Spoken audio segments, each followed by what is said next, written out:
L'amour est un champ de bataille où les blessures les plus profondes ne sont pas faites d'acier, mais de trahison. Imaginez un instant le silence assourdissant qui s'installe dans une pièce lorsque le doute s'immisce. C'est le moment précis où votre monde bascule, où la confiance, cette cathédrale de verre que vous aviez construite, vole en éclats. Sénèque, le grand philosophe stoïcien, disait « Il n'est pas de douleur plus insupportable que celle qu'on a le sentiment d'avoir méritée par sa propre faute. » Et pourtant, quand l'infidélité frappe, ce n'est pas notre faute, même si le poids de la culpabilité tente de nous écraser. Bonjour et bienvenue sur Psychologie et Amour, la chaîne où nous décortiquons chaque jour les mécanismes du cœur et de l'esprit pour vous offrir la séduction la plus précieuse et pertinente. Aujourd'hui, nous allons plonger dans un sujet délicat, tabou mais crucial, ce signe subtil, presque invisible, que 98% des femmes infidèles laissent traîner sur leurs réseaux sociaux. Ce n'est pas une supposition, c'est le résultat d'observations psychologiques et d'histoires vraies, d'hommes qui, comme vous, ont aimé profondément avant de voir leur réalité s'effondrer. Mais avant d'aller plus loin, laissez-moi vous poser une question brutale. Seriez-vous prêt à tout sacrifier pour connaître la vérité, même si elle doit vous anéantir? Si la réponse est oui, restez avec moi. Car ce que je vais vous révéler n'est pas seulement un indice, c'est une clé de compréhension, un miroir de l'âme humaine dans ce qu'elle a de plus complexe et de plus sombre. Comprendre ce signe, c'est s'immerger dans la psychologie de celle qui cherche ailleurs ce qu'elle ne trouve plus chez elle. C'est accepter de voir au-delà des apparences et de lire entre les lignes. Et pour illustrer cela, je vais vous raconter l'histoire de Lucas. Lucas était un homme amoureux. Il pensait connaître Sarah par cœur. Leur histoire était un poème, un échange de regards qui valait tous les mots du monde. Mais un jour, une dissonance est apparue. Une note fausse dans leur symphonie. Sarah était là, physiquement, mais son esprit voguait ailleurs. Son téléphone était devenu son confident, un jardin secret où Lucas n'était plus invité. Et c'est là que le signe est apparu. Ce signe n'est pas une photo compromettante, ce n'est pas un message explicite. Non, c'est bien plus subtil.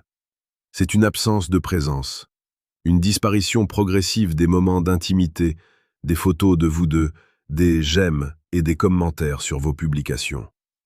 C'est le retrait d'une connexion publique, une dévalidation de votre relation aux yeux du monde numérique. Sarah a commencé à republier d'anciennes photos d'elle, seule, des clichés qui n'avaient aucun lien avec leur vie commune. Elle a cessé de réagir à ces publications, de partager leurs souvenirs. C'était comme si Lucas devenait un fantôme dans sa propre vie en ligne. Et c'est cette absence, ce vide, qui est le signe. Pourquoi? La psychologie nous l'explique. Lorsqu'une femme s'engage dans une autre relation, même si ce n'est qu'au début, elle crée un espace pour son nouvel amant. Elle veut se présenter comme disponible, comme un individu à part entière, et non plus comme la moitié d'un couple. Inconsciemment ou consciemment, elle efface les traces de son engagement actuel pour faciliter son passage vers le nouveau. C'est une forme de nettoyage, de préparation de terrain. L'absence de photos, de commentaires, de réactions n'est pas un oubli. C'est un choix de ne pas montrer votre lien, de ne pas l'affirmer. Et c'est là que réside la force de ce signe. Il est négatif, il est fait d'absence, ce qui le rend difficile à détecter si on ne sait pas ce que l'on cherche. Mais n'oublions pas que ce signe est aussi un appel au secours. Une femme qui se retire ainsi en ligne est souvent une femme qui se retire émotionnellement de la relation. Elle envoie un message, consciemment ou non, pour dire que quelque chose ne va pas, qu'elle se sent déconnectée. Maintenant, vous vous demandez peut-être, comment savoir si c'est vraiment le signe de l'infidélité? La réponse est dans l'ensemble. Un signe isolé ne veut rien dire. C'est l'accumulation de plusieurs indices qui doit vous alerter. Et c'est là que la séduction stoïque intervient. Elle ne nous enseigne pas à être paranoïaque, mais à être observateur, lucide, et à ne pas laisser nos émotions obscurcir notre jugement. Avez-vous déjà remarqué ce genre de comportement chez votre partenaire? Si oui, dites-le nous en commentaire. Partagez votre expérience, cela pourrait aider d'autres hommes à comprendre ce qu'ils vivent. Et n'oubliez pas, vous n'êtes pas seul. Comprendre ce signe, c'est prendre le contrôle. C'est refuser d'être une victime et devenir un acteur de sa propre vie. C'est choisir de voir la réalité, même si elle est douloureuse, pour mieux se reconstruire. Et c'est là que réside la véritable séduction. La séduction de soi-même, la capacité à s'aimer suffisamment pour ne pas accepter l'inacceptable. Si vous vous sentez perdu, si vous avez besoin d'outils pour naviguer dans ces eaux troubles, je vous invite à cliquer sur le deuxième lien en description pour télécharger le livre « Le manuel brutal du séducteur stoïque ». Ce n'est pas un manuel de manipulation, mais un guide pour développer votre force intérieure, votre lucidité et votre capacité à faire face à l'adversité avec dignité et courage. Revenons à Lika.